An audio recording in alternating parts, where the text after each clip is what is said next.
네, 오늘 하나님 말씀 이사야서 43장 19절에서 21절까지 보겠습니다. 제가 한 절 읽고 여러분이 읽고 같이 교독하도록 하겠습니다. 보라, 내가 새 일을 행하리니 이제 나타낼 것이라. 너희가 그것을 알지 못하겠느냐? 반드시 내가 광야의 길을 사막의 강을 내리니 나를 존경할 것은 내가 광야의 물을 사막의 강들을 내어 내 백성 내가 택한 자에게 마시게 할 것임이니라. 이 백성은 내가 나를 위하여 지었나니 나를 찬송하게 하려 함이니라. 아멘. 네, 이맘때쯤이 되면은 카드마다 다사다난했던 한 해가 가고 이렇게 우리가 인사를 하는데, 올해는 정말 어떤 해랑도 비교가 되지 않죠. 전 지구적으로 깊은 슬픔과 답답함과 고통과 한숨이 끊이지 않았던 그런 한 해였습니다.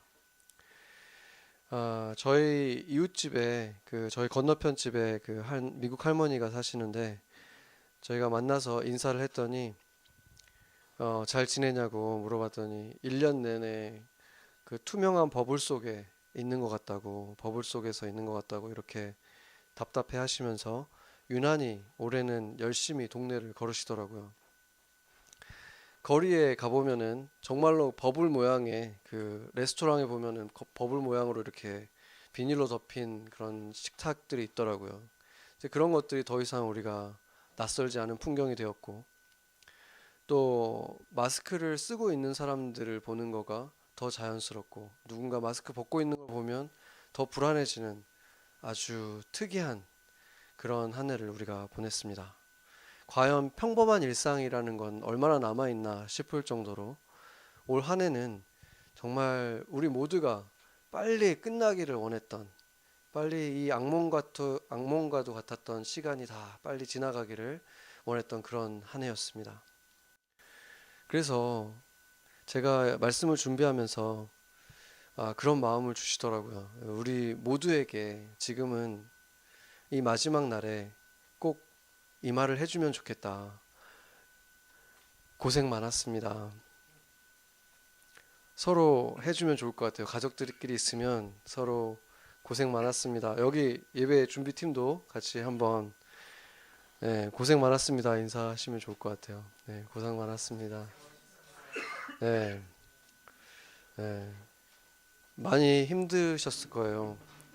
그래도 정말 여러분들 제가 다 한 명 한 명 만나보지는 못했지만 정말 훌륭하게 지금 예배에 나와 있다는 것만으로도 신앙을 지켜가면서 나름대로 끙끙거리고 하나님 앞에 서려고 했던 모습들이 여러분 안에 있을 것이고, 그것만으로도 주님께서 기뻐하시고 잘했다고 칭찬해 주실 것입니다. 네. 그리스도인이든 아니든 경제적인 피해도 많이 받고 또 잃어버린 것들이 굉장히 많을 거예요. 내가 올해는 뭘 못했지 생각을 해보면 굉장히 잃어버린 것들이 많은데, 그런 것들만 치자면은 그리스도인이든 아니든 큰 차이가 없겠죠.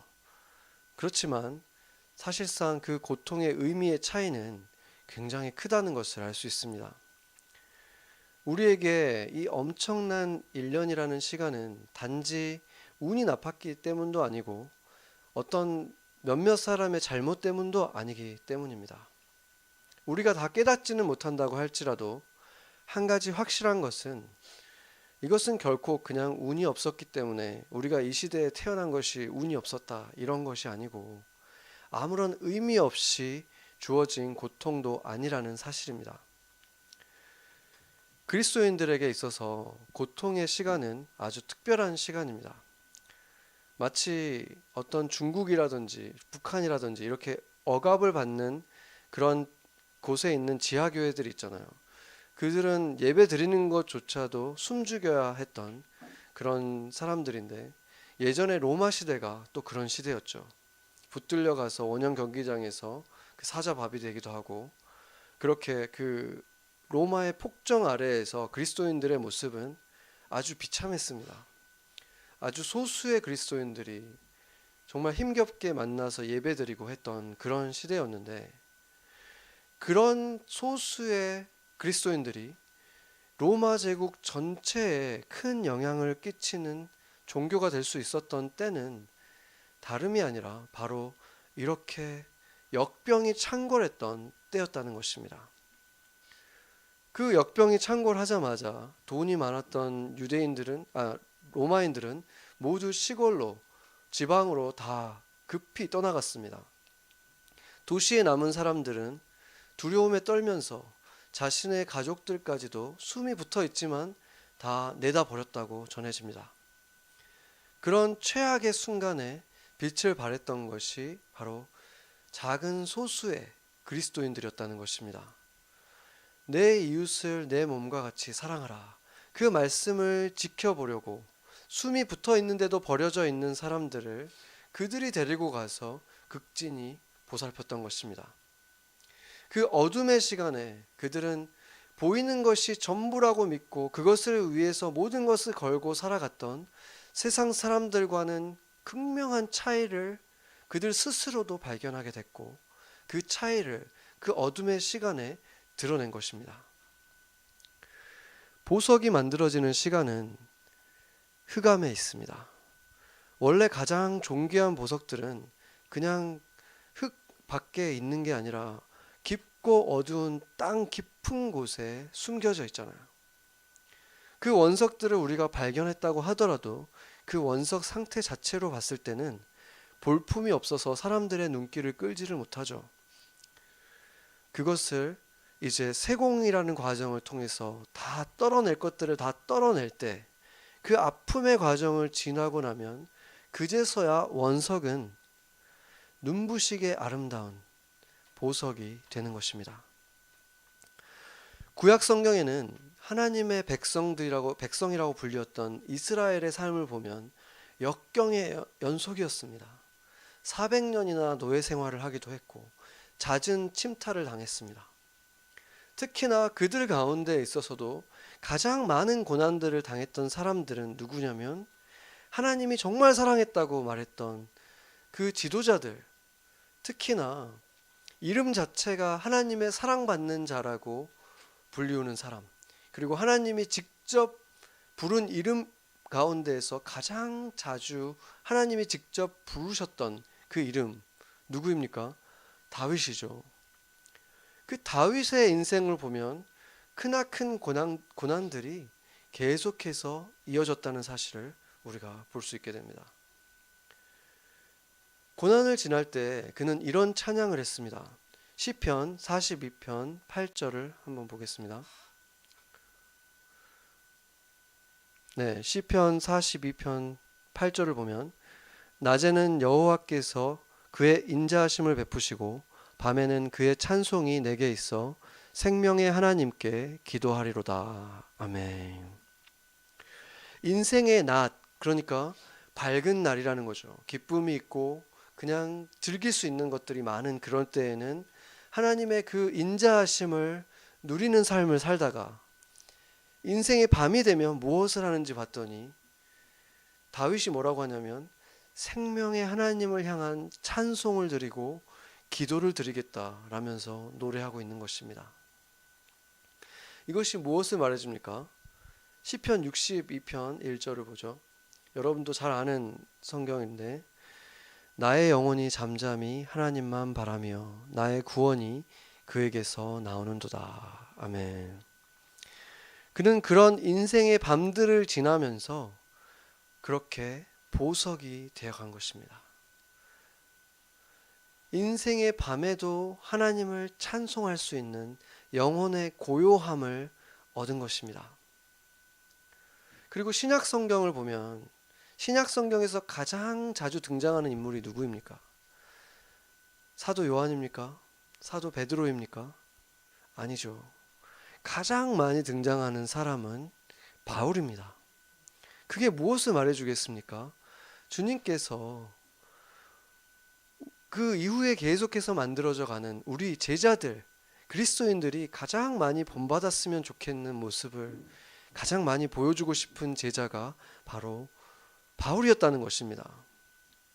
그런데 우리가 너무 잘 알듯이 바울이라는 사람은 말로 다 이를 수 없을 만큼 많은 억울한 일들과 고난을 당하고 고통을 당했던 사람이 바로 바울이었지 않습니까?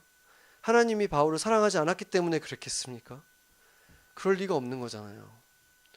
그렇기 때문에 바울도 자신의 고난에 대해서 이렇게 말했습니다. 빌립보서 1장 29절 말씀 한번 보겠습니다. 그리스도를 위하여 너희에게 은혜를 주신 것은 다만 그를 믿을 뿐 아니라 또한 그를 위하여 고난도 받게 하려 하심이라. 아멘. 그리고 지난 주일날 우리가 본 것처럼 예수님이 우리에게 직접 이렇게 말씀하셨잖아요. 세상에서는 너희가 환난을 당하나, 이렇게 단정적으로 말씀을 하셨죠. 그 너희가 사랑하는 제자들이었잖아요.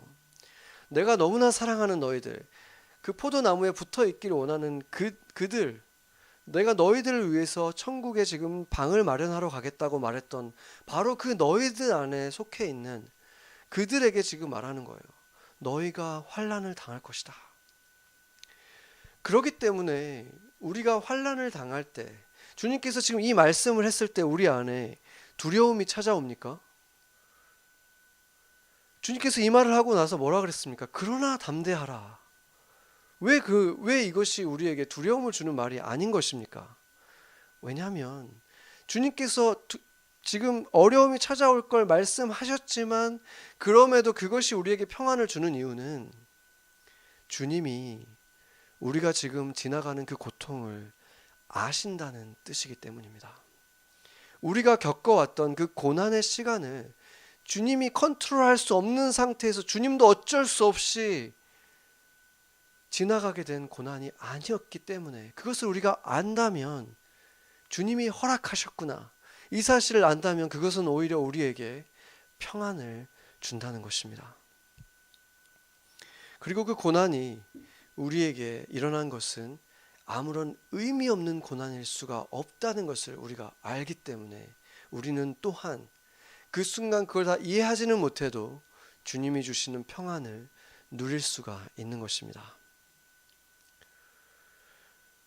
의사가 지금 이 백신을 맞으면 며칠 동안 팔이 부을 수도 있고 아플 거예요.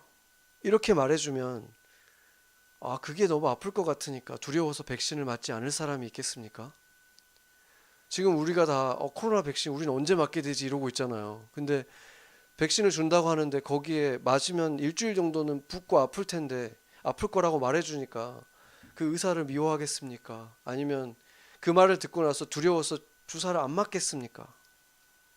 그리고 나서 내가 주사를 맞았는데 팔이 아파오기 시작하면 어떤 생각이 듭니까? 두려움에 떨겠습니까? 의사가 한 말이 생각날 거 아니에요. 주님은 지금 그런 뜻에서 우리에게 말해주고 있는 것입니다. 우리 몸에 어떤 용종 같은 것이 발견되었는데 수술을 하게 되면 당연히 아플 거잖아요. 그 아플 것이 두려워서 내가 수술을 안 받고 그냥 그 용종을 갖고 그게 더 커지든 어쨌든 버티겠습니다라고 말할 수 있는 사람이 있겠습니까? 그것은 얼마나 어리석은 일입니까? 그래서 그리스도인들에게 찾아오는 고난은 우리가 그 순간에는 깨닫든지 깨닫지 못하든지 분명히 목적이 있고, 그 목적은 영원한 관점에서는 선할 수밖에 없다는 것입니다. 그렇기 때문에 하나님의 영으로 충만했던 그 구약의 모든 인물들, 하나님을 알았고 사랑했던 다윗이 그렇게 하나님의 뜻은 선하고 나에게 오히려 유익이 되는 것이다, 고통이 고난이 유익이다라고 말했다면 우리는 그것을 믿어야 한다는 것입니다. 여러분이 지금 지나가고 있는 고통은 결코 무의미하지 않습니다. 지금은 상상도 되지 않을 수 있지만 결국 언젠가는 커다란 감사가 되어서 주님을 찬양하게 될 이유가 반드시 되고 말 것입니다. 그것을 믿습니까? 아멘. 우리가 그것을 믿는다면 우리가 그 이유를 다 깨닫지는 못해도 우리가 조금은 덜 아파할 것이고 덜 불안해할 것이고, 불안해하다가도 금세 떨치고 일어날 수 있는 것입니다. 약속을 믿기 때문인 것입니다. 주님을 믿기 때문에, 영생을 믿기 때문에 우리는 그것 속에 갇혀 있고 눌려 있지 않을 수 있는 것입니다. 왜냐하면 우리에게는 이 삶이 전부가 아니기 때문입니다. 우리는 알고 있잖아요. 이게 전부가 아니라는 사실을 알고 있는 거죠. 그래서 우리가 평상시에도 뭔가가 부족한데, 여기에 뭔가 더 있어야 될 것 같은데, 그런 생각이 든다면 우리한테는 그게 정상이에요. 세상 사람들에게는 그게 채워지지 않는 욕망이지만 우리에게는 여기가 전부가 아니기 때문에 당연히 그런 느낌을 느낄 수밖에 없는 것입니다. 우리의 진짜 삶은 아직 시작도 하지 않았고, 그 삶과 이것을 비교하자면 이 인생 전체 100년이 된다고 하더라도 우리가 진짜 맞게 될 진짜 삶과 비교하면 이것은 아주 불완전한 찰나에 불과하기 때문입니다. 그래서 이렇게 어려운 시간을 지나갈 때 우리에게는 영원한 삶이 남아있다는 것이 너무나 중요한 사실이 되는 것입니다. 너무 중요한 진리가 되는 것입니다.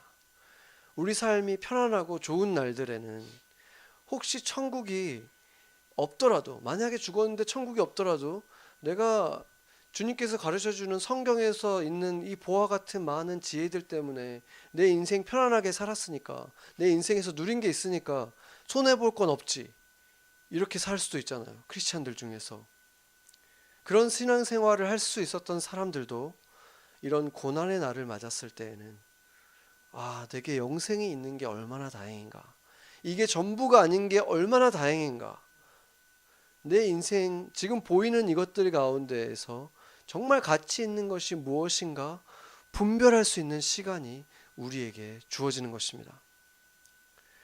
다윗의 하나님이 우리에게도 동일하게 함께 하시고 바울의 성령님이 우리 안에 살아계시기 때문에 우리도 그들과 똑같은 고백을 할 수 있는 것입니다. 내게 사는 것이 그리스도니 죽는 것도 유익합니다. 아멘. 고난이 도리어 나에게 유익이 됩니다. 그 고난의 시간에 내가 하나님을 더 알게 되었습니다. 아멘.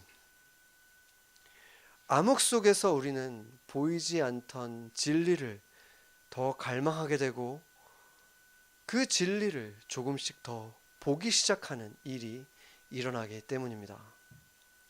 반면에 세상을 보세요. 신의 영역까지 넘보던 인간들이 얼마나 자신들이 믿어왔던 것들이 비참하게 무너지는 것을 우리가 함께 경험했습니까? 정말 처참하게 무너져 내리는 것을 우리가 봤죠. 누군가가 평안을 갖고 안심을 시켜주는 그런 말들을 해주지 않을까? 아무리 찾아도 공허한 약속이거나 아니면 진정한 평안을 약속할 수 있는 소리는 어디에서도 들려오지 않습니다. 그들의 지금 상태는 두려움, 공포, 그리고 denial, 이 세 가지로 다 종합되는 것입니다. 그리고 그것은 전혀 이상하지 않습니다. 왜냐하면 그들이 가지고 있던 전부가 이 세상인데 그 모든 것이 다 사라질지 모른다는 두려움 속에 지금 살고 있잖아요. 부모님과 내게 주어진 남은 시간은 얼마나 남았을까? 아이들의 교육은 어떻게 되는 건가? 나에게 안정을 주던 직장도 잃어버렸고, 내 여름 휴가, 인생 1년 중에 가장 행복을 주고 내게 1년의 기쁨을 주는 그 여름 휴가도 없어졌고, 미래도 지금 보장되지 않는 이 상황 속에서 그 모든 것들이 한순간에 물거품처럼 사라질 수 있다는 것을 보게 되었을 때, 그리고 대부분의 것들이 이미 사라지는 것을 직접 경험했을 때, 그것들이 그들이 가지고 있고 붙들고 있던 전부였는데 안개처럼 그들의 손에서 다 빠져나가 버릴 수 있다는 사실을 너무 갑작스레 경험했을 때, 이런 일도 내 삶에 일어날 수가 있구나, 언제고 또 일어날 수가 있겠구나. 온 세계는 지금 이 시간을 지난다고 하더라도 그 트라우마 같은 시간 속에 갇혀서 살 수밖에 없게 된 것입니다. 영생에 대한 믿음이 없다면, 고난의 목적이 없다면, 의미가 없다면, 예수님에 대한 소망이 없다면 이 시간은 정말로 버블에 갇힌 것과 같은 시간인 것입니다. 숨이 막힐 듯이 조여오는 두려움을 피할 수 있는 방법이 없는 것입니다. 그래서 여러분들에게도, 그리스도인들인 우리에게도 충분히 힘든 한 해였지만 그들에게는 비할 수 없이 공포스러운 날들이었습니다. 버블에 갇혀 있는 우리 이웃들을 위해서 우리는 기도해야 하는 것입니다. 엄청난 불확실성 속에서 숨죽이고 있는 이웃들을 생각해야 합니다. 모래 위에 멋진 집을 지었다가 그게 처참하게 무너지는 것을 보면서 허망해진, 넋이 나가버린 그들을 위해서 우리가 부르짖어야 하는 때인 것입니다. 평안의 시대에 우리가 관심을 갖지 못했다고 하더라도 그들을 위해서 이제는 우리가 기도를 시작해야 합니다.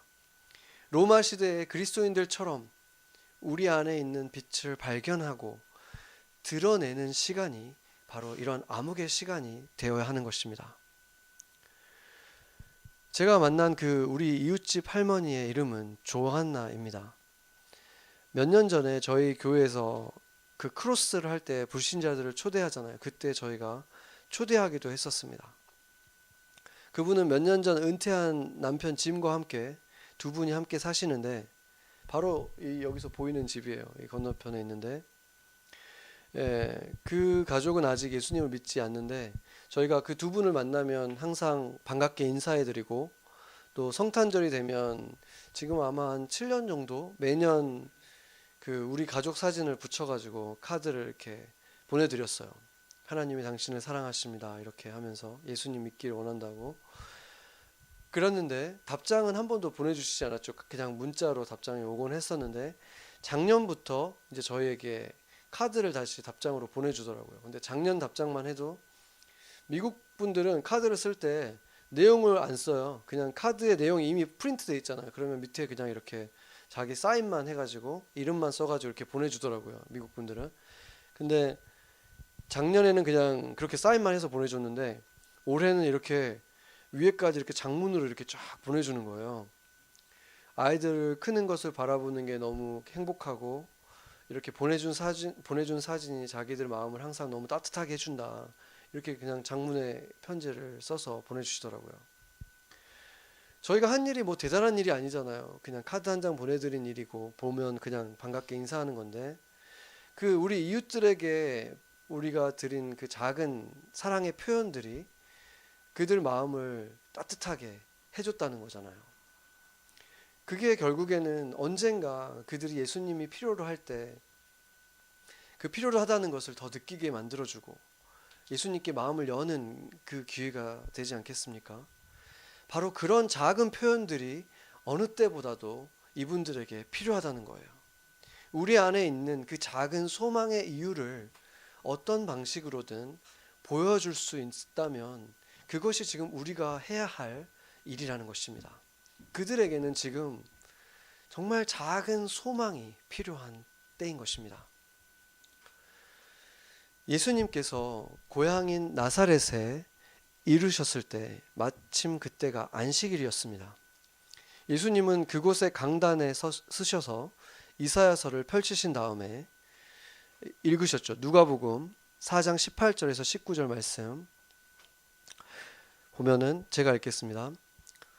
주의 성령이 내게 임하셨으니 이는 가난한 자에게 복음을 전하게 하시려고 내게 기름을 부으시고 나를 보내사 포로된 자에게 자유를, 눈먼 자에게 다시 보게 함을 전파하며 눌린 자를 자유롭게 하고 주의 은혜의 해를 전파하게 하려 하심이라 하였더라. 아멘.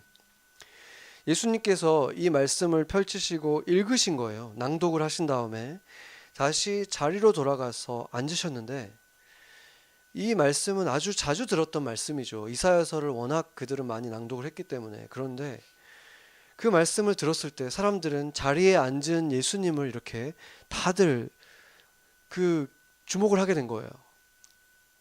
근데 예수님이 그 주목하고 있는 사람들을 향해서 이렇게 말씀을 하신 거예요. 누가복음 4장 21절입니다.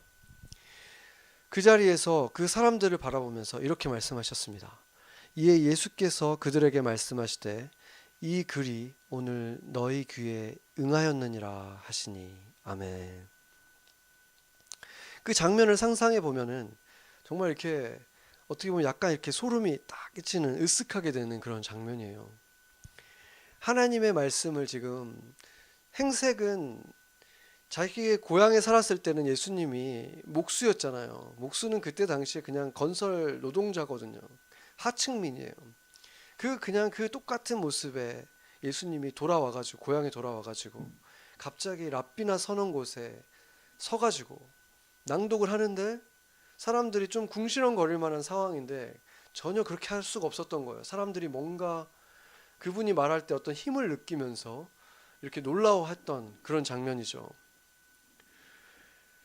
왜 그랬겠습니까? 그동안 수많은 랍비들이 똑같은 말씀을 낭독했지만 그들은 하나님의 말씀을 전해준 거에 불과하지만 예수님은 지금 자신의 말을 자신이 직접 말하고 있었기 때문에 그 능력을 그 듣고 있는 사람들에게 전해진 것입니다.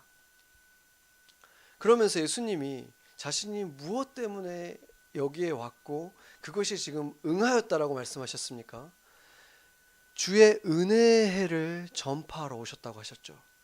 그 해에 일어날 일들이 뭐가 있다고 했습니까? 가난한 자들에게 복음을 전할 것인데 그 전하는 자에게 하나님께서 기름을 부어주실 것이고 기름을 부음받은 자들이 나아가서 포로된 자들에게 자유를 선포하고 눈먼 자들이 다시 보게 되고 눌려있는 자들이 자유롭게 되는 그 해가 될 것이다. 그 해가 바로 주의 은혜의 해다라고 말씀한 것입니다. 레위기 25장 10절을 보면은 이렇게 말하고 있습니다. 너희는 50년째를 해를 거룩하게 하여 그 땅에 있는 모든 주민을 위하여 자유를 공포하라. 이 해는 너희에게 희년이니 너희는 각각 자기의 소유지로 돌아가며 각각 자기의 가족대로 돌아갈지며. 아멘. 이 여호수아서 강해 때 봤잖아요. 그 여호수아가 그 땅에 들어가서 이제 정복전을 끝낸 다음에 이제 각 지파별로 땅을 나눠주고 지파 안에서 또 제비뽑기를 내서 가문별로 또 나누고 가문 안에서 또 가족들끼리 이렇게 계속 땅을 분배를 해줬어요. 그러니까 그 각 가족별로 그 땅이 다 분배를 받은 거죠. 그래서 그 분배받은 땅이 이제 대대손손 계속 내려주는 건데 어떤 사람들은 그 땅을 잘 관리를 했겠지만 또 어떤 사람들은 그 땅을 까먹어 버린 거죠. 무슨 관리를 잘 못했거나 뭐 저당을 잡혔거나 해가지고 땅을 잃어버린 거예요. 그런 사람들은 그러면 땅이 없으니까 어떻게 합니까? 남의 집 땅에 가서 일을 하면서 먹고 살 수밖에 없죠. 그런 식으로 자기 땅이 없어서 종살이, 노예살이를 하게 된 이스라엘 사람들이 계속 생겨난 거죠. 그런데 이스라엘에도 이 노예 제도가 있긴 했지만 그 주변에 있던 다른 나라들의 노예 제도하고는 완전히 달랐습니다.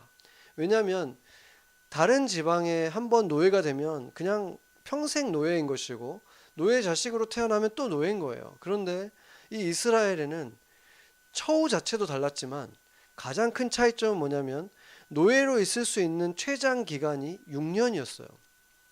6년이 되고 나서 7년째가 되고 나면은 그냥 바로 자유롭게 해줘야 돼요. 근데 그 사람이 만약에 내가 먹고 살 게 없으니까 그냥 계속 여기서 먹고 살고 싶습니다. 여기서 그냥 종으로 있고 싶습니다 하면은 그냥 계속 거기서 노예로 살 수 있었던 거죠. 근데 그런 사람들이 있었다고 성경은 말하고 있습니다. 근데 그것만 보더라도 다른 노예하고는 완전히 달랐다는 걸 알 수 있죠. 노예가 왜 자기 스스로 있고 싶다고 얘기하겠습니까? 그러니까 처우가 달랐다는 걸 알 수 있죠. 그런데 그럼에도 불구하고 이제 50년이 되면 어떤 일이 일어나냐면 정말 상상도 할 수 없는 일이 일어납니다. 50년이 되면은 그 노예가 된 지 6년이 안 됐지만 만약에 이 해가 되면 무조건 다 해방시켜 주는 거예요. 무조건 다 빚이 얼마가 남아있든지 상관없이 그가 가지고 있던 빚도 다 탕감시켜 주는 거예요. 빚도 탕감시켜 주고 그 노예 신분에서도 해방되고 또 잃어버렸던 자신의 가족의 땅도 다 돌려받는 거예요. 정말 엄청난 일이 일어나는 거죠. 우리로서는 지금 뭐 상상하기 어렵잖아요. 그 땅을 줘야 되는 사람의 입장에서 한번 생각해 보세요. 내가 열심히 일해가지고 이렇게 땅을 넓혀놨는데 지금 뭐 한 10배를 가지고 있다고 생각해 봐요. 그럼 그 자기 것만 남기고 다 돌려줘야 되는 거예요. 엄청난 일이죠. 그렇기 때문에 실제로 이스라엘 역사 속에서 일어난 일은 거의 없었다는 거예요. 이스라엘이 하나님의 말씀을 그렇게 잘 지킨 것 같아도 이거를 안 지켰다는 거죠. 너무 큰 피해를 보는 사람들이 다 지도자들이었고 지도층이었기 때문에 그걸 지키지 않았다는 거죠. 실제로는. 어쨌든 하나님이 주신 일은 어떤 거였냐면 재산을 다 날리고 온 가족이 종으로 살던 그 사람들에게 희년이 선포됐다는 것이 어떤 것을 의미하겠습니까? 이것은 기쁨의 해인 거죠. 희라는 게 기쁠 희잖아요. 주빌리라고 하는데 기쁨의 해가 선포되는 거예요. 그러니까 완전히 가문이 몇 대째로 실패를 하고 있었다고 할지라도 지금 이 해가 되고 나면은 다시 리셋이 되는 거예요. 다시 처음 상태, 여호수아가 땅을 분배해줬던 그 상태로 돌아가는 거예요. 그래가지고 다시 기회가 주어지는 거죠. 다시 시작할 수 있게 되는 기회가 열어지는 것입니다.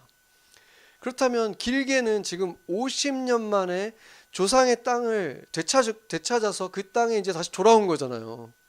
그러면 그 노예였던 사람이 50년 만에 돌아와가지고 그 땅을 봤을 때 얼마나 그 감격이 컸겠습니까? 자기 부모도 노예였을 수 있는 거잖아요. 50년이라는 세월을 보면. 그런데 정말 구경도 못 해봤던 땅에 돌아와가지고 이게 내 땅이라고 했을 때 얼마나 기뻤겠습니까? 그러면서 바로 뭔가 하고 싶었겠죠. 그 땅에서 밭도 일구고 뭔가 하고 싶었을 텐데 그때 그것을 할 수 없었다는 거예요. 하지 못하게 금지되어 있죠. 왜냐하면 원래 안식년이라는 년이 있잖아요. 그 년은 땅을 돌려주진 않지만 땅이 쉬어야 되는 해죠. 그렇기 때문에 이스라엘의 모든 땅은 7년마다 한 번씩 쉬게 돼 있는 거예요. 그러니까 6년까지 일하고 7년째는 땅을 일구지 못하게 돼 있고, 그러니까 49년이 7번, 그러니까 7년이 7번 되면 49년이죠. 그래서 49년 때 이미 안식년에 1년을 보냈는데 희년은 50년째잖아요. 그러면 2년째거든요. 2년째 됐을 때도 또 농사를 짓지 말라는 거예요, 하나님이. 근데 그런 이유가 뭐냐면 레위기를 보면은 6년째 됐을 때, 그러니까 48년째에 3년치 그 먹을 수 있는 양을 내가 거두게 할 것이다 라고 약속을 하신 거예요. 그러니까 2년 동안은 농사를 짓지 말라는 거예요. 그래서 안식년을 보내고 이제 희년이 돼서 이 땅에 돌아왔잖아요, 이 사람들이. 그때도 먹을 것은 이미 받은 상태로 돌아와야 된다는 거죠. 그러면은 이 사람들이 이제 뭘 해야 될까? 그 땅을 보면서 아무것도 안 하고 그냥 멍하게 앉아있으라는 말씀이었을까요? 이 1년 동안?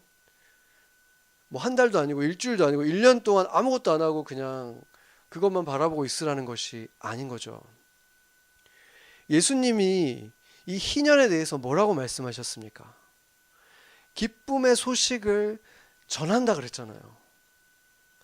이들은 내가 노예로 이렇게 살아왔는데 우리 조상이 무슨 빚을 져가지고 이만한 빚을 져가지고 땅을 저당 잡혔고 뺏겼고 그래가지고 우리 부모님이랑 내가 어디서 종으로 살았는데 하나님이 이걸 다 갚아주셨다. 그래가지고 이 땅을 다 되찾아 주셨다. 그것을 외치면서 그것을 찬양하는 그 해를 보내라는 것입니다. 포로되었던 노예되었던 우리를 하나님이 은혜로, 내가 한 건 아무것도 없잖아요. 내가 갚은 게 아니잖아요. 하나님이 다 갚아주셔서 나를 다시 신분을 회복시켜 주셨고 여호수아 때 나눠주셨던 우리 가문의 영광을 다시 되찾아 주셔서 우리가 다시 시작할 수 있게 해주셨습니다. 이것을 선포하라는 거예요. 하나님의 백성에게는 이렇게 아름다운 일들을 하나님께서 행하십니다. 하나님이 이런 분입니다. 이렇게 전하면서 살아가는 1년을 보내라는 것입니다. 몇 주 전에 제가 설교할 때도 잠깐 나눴지만 주님은 우리에게 주어지는 새해, 내일부터 바로 새해죠. 내일부터 우리가 새로 해를 맞게 되는데 그 해가 희년이라는 마음을 주셨습니다. 2020년은 그러니까 안식년이었고 이 다음 해 2021년은 희년이라는 거예요. 해석의 차이는 있기는 하지만 저 혼자 그런 주장을 한 게 아니더라고요. 제가 찾아보니까 어떤 유명한 목사님들도, 이스라엘의 목사님도 있고 어떤 미국 목사님도 작년이 49년째 안식년이었고 올해가 그러니까 2020년이 새로 오는 2021년은 50년대 희년입니다라고 예언도 하고 뭐 외치시는 분들이 있더라고요. 물론 저랑 해석의 차이는 조금은 있지만 그거를 바라본 건 하나님이 똑같은 마음을 주셨다는 거죠. 내년이 희년이라는 마음. 모든 벽이 다 무너지고 종교도 사라지고 지옥도 없고 천국도 없다면, 그런 날이 온다면 어떨까요? 그런 세상이 온다면 어떨까요? 한번 상상해 보세요. 이런 가사가 붙어 있던 아주 유명한 노래가 있죠. 뭡니까? Imagine이라는 노래가 있었어요. 존 레논의 정말 유명하죠. 그 노래가 발표된 것도 정확히 50년이 되는 해가 2021년이고 그 페더럴리는 아닌데 주 정부에서는 아니지만 그 연방 정부는 아니지만 뉴욕 주 정부에서 낙태 금지법이 폐지된 것이 1971년 정확히 내년부터 50년이 되는 해가 바로 2021년입니다. 그 구체적인 사안들의 의미를 깊이 들어가 보진 않겠지만 오늘 들어가 보진 않겠지만 그 현상들이 가르치는 그런 노래가 나오고 그런 법이 통과되고 하는 그것들이 그것이 어떤 지표잖아요. 사람들이 어떤 생각을 가지고 살아갔다. 그 시대의 사람들이. 그게 중요한 거죠. 그것이 보여주는 게 뭐냐면 그 50년 전에 미국이라는 사회, 그때부터 시작된 것이 뭐냐면 그 사회도 그곳의 교회도 급격하게 어떤 그 변질되는 부분들이 중요한 일들이 시작됐다는 것입니다. 교회에 어떤 일들이 있었는가? 교회는 이제 하나님보다 그곳에 모이는 청중들의 입맛에 더 신경 쓰기 시작했던 시대가 시작됐습니다. 그러한 교회마다 어마어마한 수적인 성장을 이루고 신화를 써내려갔습니다. 그런데 지금 50년이 지난 후에 그 많이 모여들었던 그 사람들로 인해서 만들어진 기독교는 어떤 모습입니까? 그 열매가 무엇입니까? 최근에 교회가 한국에서나 미국에서나 다른 것으로 지탄을 받는다면 괜찮아요. 너네들은 너무 예수님만 길이다라고 한다, 독선적이다라고 그것으로 지탄을 받는 것은 큰 문제가 아니죠. 그렇지만 만약에 도덕성을 가지고 교회가 지탄을 받는다면 세상보다도 더 악하고 세상보다도 더 야가 빠졌다, 그런 것으로 조롱을 받는다면 그것은 기독교가 정말 심각한 상태에 놓여 있다고밖에 말할 수 없는 것입니다. 올해 전 세계의 교회들은 겨우 온라인으로 예배를 계속 드려왔지만 수많은 교회들에서 이루어지던 수많은 프로그램들, 행사들, 전 세계에 보내졌던 단기 선교나 이런 것들이 다 취소됐죠. 전도 집회, 찬양 집회, 뭐 선교 대회, 초청의 밤, 이 모든 것들이 다 취소됐습니다. 마치 교회는 긴 잠에 든 것처럼 아무것도 할 수 없는 그런 억지스레 안식년을 맞고 말았던 것입니다. 그러나 그 시간은 하나님 안에서 올바로 된 안식년을 맞은 사람들에게는, 진정한 안식년을 보낸 사람들에게는 그 시간 동안 다윗처럼 하나님 안에서 영원의 고요한 시간을 누린 사람들은 이제 이 기쁨의 해에, 희년에 그들이 무엇을 해야 할지 아는 것입니다. 주의 은혜의 해를 선포할 것입니다.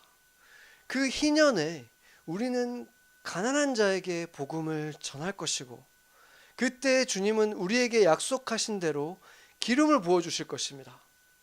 기름을 부음을 받은 교회는, 제자들은 이제 주님이 약속하신 대로 주님이 보내주는 곳에 가서 포로된 자들을 자유롭게 해주고, 눈먼 자들이 눈을 뜨게 해주고, 눌린 자들이 자유롭게 해주는, 그것이 선포되는 주님의 은혜의 해가 될 것입니다. 아멘. 바로 그 새 날이 몇 시간 후면 시작되는 것입니다. 옥중에 있으면서 이 나치가 만들어 놓은 이 세상이 다 멸망의 날이 올 것 같은 그 날 속에서 새 날이 올 것이라는 믿음을 갖고 그런 찬양을 부르면서 그 옥중에서 예배했던 그런 그 사람이 있었죠. 본 회퍼인데, 그 본 회퍼가 마지막으로 쓴 시를, 그 본 회퍼는 그 마지막으로 그가 처형당하고 나서 3주 후에 나치가 패망을 하고 그들 새 날이 밝게 됩니다. 그러니까 직접 자신이 보지는 못했지만 이 시를 받아든 사람들은 얼마나 전율했겠습니까? 그 옥중에서 아무것도 볼 수 없는 것 같은 그 사람이 가장 어두움 속에서 이 찬양을 불렀고, 그 찬양은 3주 후에 현실이 됐기 때문입니다. 제가 먼저 읽겠습니다. 그 선한 힘에 고요히 감싸여 그 놀라운 평화를 누리며 나 그대들과 함께 걸어가네. 나 그대들과 한 해를 여네. 지나간 허물 어둠의 날들이 무겁게 내 영혼 짓눌러도 오 주여 우릴 외면치 마시고 약속의 구원을 이루소서. 그 선한 힘이 우릴 감싸시니 믿음으로 일어날 일 기대하네. 주 언제나 우리와 함께 계셔 하루 또 하루가 늘 새로워. 주께서 밝히신 작은 촛불이 어둠을 헤치고 타오르네. 그 빛에 우리 모두 하나 되어 온 누리에 비추게 하소서. 그 선한 힘이 우리를 감싸시니 믿음으로 일어날 일 기대하네. 주 언제나 우리와 함께 계셔 하루 또 하루가 늘 새로워. 이 고요함이 깊이 번져갈 때 저 가슴 벅찬 노래 들리네. 다시 하나가 되게 이끄소서. 당신의 빛이 빛나는 이 밤. 그 선한 힘이 우리를 감싸시니 믿음으로 일어날 일 기대하네. 주 언제나 우리와 함께 계셔 하루 또 하루가 늘 새로워. 함께 이것을 찬양으로 이 안식년 주님 안에서 영원한 고요를 누리게 하셨던 주님을 찬양하고, 바로 내일부터 주님께서 새 날을 여실 것이고 새 일을 행하실 것을 기대하는 마음으로 같이 찬양하면 좋겠습니다. 찬양하겠습니다.